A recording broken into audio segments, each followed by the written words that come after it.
तुम्ही नेहमी विचार करता का तुम्हाला तुमच्या आयुष्यामध्ये खूप जास्त मेहनत करताय तरी देखील तुम्हाला रिझल्ट का मिळत नाही, किंवा तुम्ही मेहनत करताय, कष्ट करताय, प्रामाणिकपणा दाखवताय पण तो योग्य मार्गी सत्कर्मी लागत नाहीये, असं देखील तुम्हाला वाटतं का? जर तुम्हाला वाटत असेल ना मित्रांनो, तर आजचा व्हिडिओ हा खूप महत्त्वाचा आहे। आजचा व्हिडिओ हा माझा 2025 मधला YouTube वरचा सेकंड व्हिडिओ आहे आणि हा व्हिडिओ हा कदाचित तुमचं आयुष्य, कदाचित तुमचा विचार हे बदलू शकतो। आजच्या व्हिडिओचा विषय काय मित्रांनो, असे टॉप 1% सिक्रेट जे फक्त टॉप 1% लोकांना माहिती असतात आणि त्यामुळे ते वारंवार अशा गोष्टी करून त्यांना रिझल्ट मिळवतात। आजच्या व्हिडिओमध्ये मित्रांनो मी तुम्हाला काही एक्झाम्पल्स देणार आहे। त्या एक्झाम्पलचा वापर करून तुम्ही तुमच्या करिअरमध्ये अनगिनत रिझल्ट मिळवू शकता, अफाट रिझल्ट मिळवू शकता। खाली दिलेल्या सबस्क्राइब बटन वरती आता सबस्क्राइब करा, बेल आयकॉन प्रेस करा, जेणेकरून माझे येणारे भविष्यातले व्हिडिओ तुम्हाला अपडेट्स मिळतील। राईट, आजच्या व्हिडिओची सुरुवात करताना मित्रांनो मी तुम्हाला सर्वात प्रथम अभिनंदन देतो, कारण हा व्हिडिओ जे लोक बघणार आहेत ते लोक त्यांच्या आयुष्यामध्ये सिरियस आहेत। आजच्या व्हिडिओचा विषय आहे मित्रांनो टॉप 1%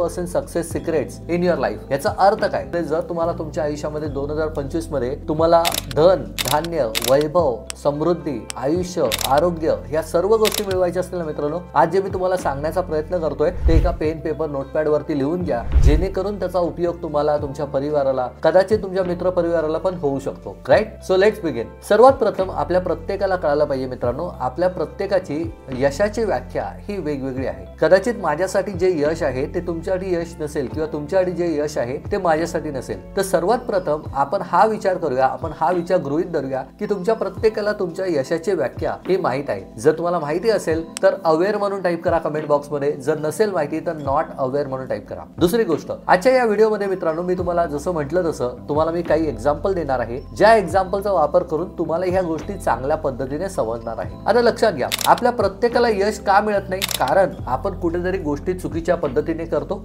किंवा गोष्टी आपण चुकीच्या वेळी चुकीच्या गोष्टींसाठी करतो। याचा अर्थ काय? आपल्या प्रत्येकाला कळायला पाहिजे मित्रांनो, आपल्याला आपल्या आयुष्यामध्ये जर ग्रोथ करायची असेल तर आपल्याला आपल्या स्वतःला बदलण्यावरती काम करायचं असतं, आणि जोपर्यंत तुम्ही तुमच्या स्वतःला बदलण्यावरती काम करत नाही तोपर्यंत तुम्हाला रिझल्ट मिळत नाही। राईट, आता आपल्या प्रत्येकाला कळायला पाहिजे मित्रांनो, आपण आपल्या आयुष्यामध्ये टॉप 1% मध्ये जायचं असेल तर आपल्याला एक वेगळा अप्रोच निर्माण करावा लागतो। मी एक रिसर्च करत होतो आणि मी असा विचार करत होतो की मी तुमच्यासोबत असं काय शेअर केलं पाहिजे जे आतापर्यंत कदाचित तुम्हाला कोणी शेअर केलं नसेल, आणि मला असं वाटतं की आता जे मी तुम्हाला शेअर करणार आहे that is going to blow your mind. Okay, so take maximum notes. सर्वात प्रथम तुम्हाला एका व्यक्तीचं उदाहरण देतो, ज्यांचं नाव आहे स्टीव्ह जॉब्स। तुम्ही त्यांचं नाव ऐकलं असेल, ते ॲपलचे फाउंडर आहेत। त्यांनी ॲपल या कंपनीला किंवा मॅकिंटॉश या कंपनीला त्यांनी स्थापन केलं आहे। तुम्ही जर त्यांच्या जीवनाचा अभ्यास केला ना मित्रांनो, 1972 साली त्यांनी एक स्किल शिकलं होतं ज्याचं नाव काय तर कॅलिग्राफी। कॅलिग्राफी म्हणजे काय? हँड रायटिंगची एक प्रोसेस असते ज्याच्यामध्ये तुमचे अक्षर एकदम सुवाच्य असतं किंवा एकदम डिझाईनदार असतं। आता ह्याचा उपयोग त्यांना होणार आहे नाही होणार आहे हे त्यांना त्यांच्या आयुष्यामध्ये माहित नव्हतं। 1972 ची वेळ,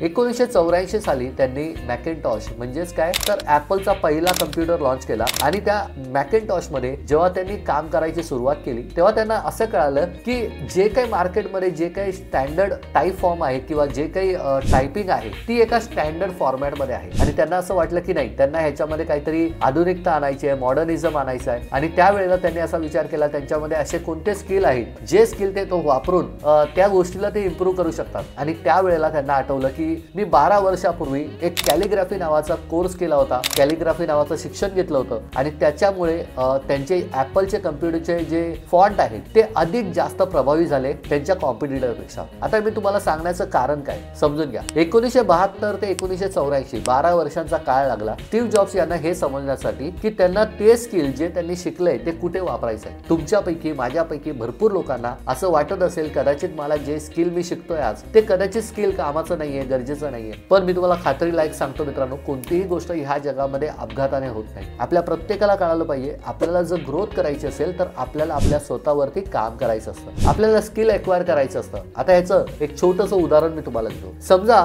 तुमचं आयुष्य सुंदर असं गार्डन आहे, राईट, आणि त्या गार्डन मध्ये वेगवेगळे रंगबेरंगी फूल आहेत, फळ आहेत, आणि त्याच्यामध्ये तुम्हाला माहिती आहे की बाबा तुम्हाला या सर्व गोष्टींचा आस्वाद घ्यायला मिळणार आहे, पण तो आस्वाद घेण्यापूर्वी तुम्हाला काही प्रोसेस फॉलो करायची असते। समजा आता मला माझ्या आयुष्यामध्ये एखादं गार्डन बनवायचं असेल, आणि मी समजा एखादा पक्षी असेल किंवा मी एखादा मधमाशी असेल, फॉर एक्झाम्पल मी मधमाशी असेल, तर मधमाशी गार्डन मध्ये बेसिकली त्यांच्या प्रोसेस करून ते त्यांचं मध कसं मिळवतात, मध कसं तयार करतात, ही प्रोसेस आपल्याला समजणं गरजेचं आहे। भरपूर वेळेला तुम्ही जर बघाल एखाद्या गार्डन मध्ये जिथे मधुमाशी आहेत तिथे मधुमाशी काय करतात माहितीये का, मधुमाशी मेल फ्लॉवर आणि फिमेल फ्लॉवर वरती ये जा करत असतात. ते काय करतात तर ते बेसिकली प्रत्येक फळामधनं प्रत्येक फुलामधनं ते बेसिकली नेक्टर काढण्याचा प्रयत्न करतात. आता नेक्टरला मराठी भाषेत काय म्हणतात तर नेक्टरला आपण अमृत बोलतो, राईट. ते अमृत काढण्याचा प्रयत्न करतात आणि आपल्या बेसिकली सिच्युएशन मध्ये नेक्टर काय असेल तर आपण काय करतो, प्रत्येक स्किल जे घेतो ना मित्रांनो, प्रत्येक स्किल आपण शिकतो.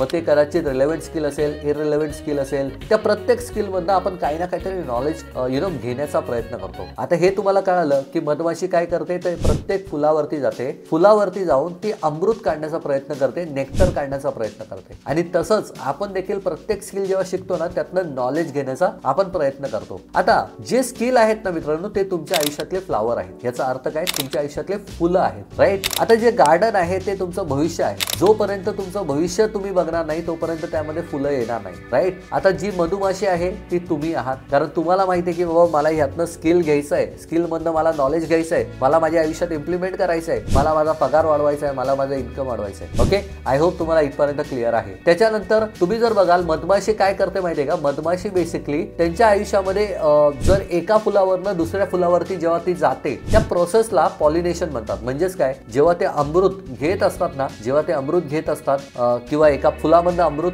काढत असतात तेव्हा त्यांच्या पायाला, त्यांच्या अवयवांना छोटे छोटे परागकण लागतात. आता हे परागकण काय करतात तर एका फुलावरनं दुसऱ्या फुलावरती जात असताना ते परागकण एका फुलातनं दुसऱ्या फुलामध्ये ट्रान्सफर होतात. आता ह्याचा फायदा काय होतो समजून घ्या. जेव्हा आपण आपल्या आयुष्यामध्ये असा विचार करतो की हे स्किल माझ्यासाठी योग्य नाहीये, हे स्किल मला शिकण्याची गरज आता नाहीये, आपण ना ते परागकण ट्रान्सफर करण्याची प्रोसेस आपण थांबवतो. आणि परागकण ट्रान्सफर झाल्याने काय होतात, परागकण ट्रान्सफर झाल्याने तुम्हाला एखाद्या फळामध्ये एखाद्या फुलाचे बीज दुसऱ्या फुलामध्ये जातात आणि तिकडे फुलांमध्ये अजून रूपांतरण होतं, तुमचं गार्डन अजून सुशोभित होतं. I hope you are able to understand what I am trying to tell you. इंग्रजीमध्ये याला बोलतात क्रॉस पॉलिनेशन किंवा पॉलिनेशन. आपल्या प्रत्येकाला कळायला पाहिजे मित्रांनो, जोपर्यंत आपण आपलं गार्डन बनवणार नाही, राईट, आपण आपलं गार्डन बनवण्याची जबाबदारी घेणार नाही, आपण एक स्किल लागतंय ते स्किल डेव्हलप करणार नाही, दुसऱ्या स्किलला आपण जे भविष्याचं स्किल आहे त्याच्यावरती आपण काम करणार नाही, तोपर्यंत तुमचं एका फुलामधनं एका स्किलमधनं दुसऱ्या स्किलमध्ये क्रॉस पॉलिनेशन किंवा परागकण तुमचे जाणार नाही. आणि जोपर्यंत परागकण जाणार नाही तोपर्यंत तुम्हाला अधिकचा परतावा मिळणार नाही. तुम्हाला प्रत्येकाला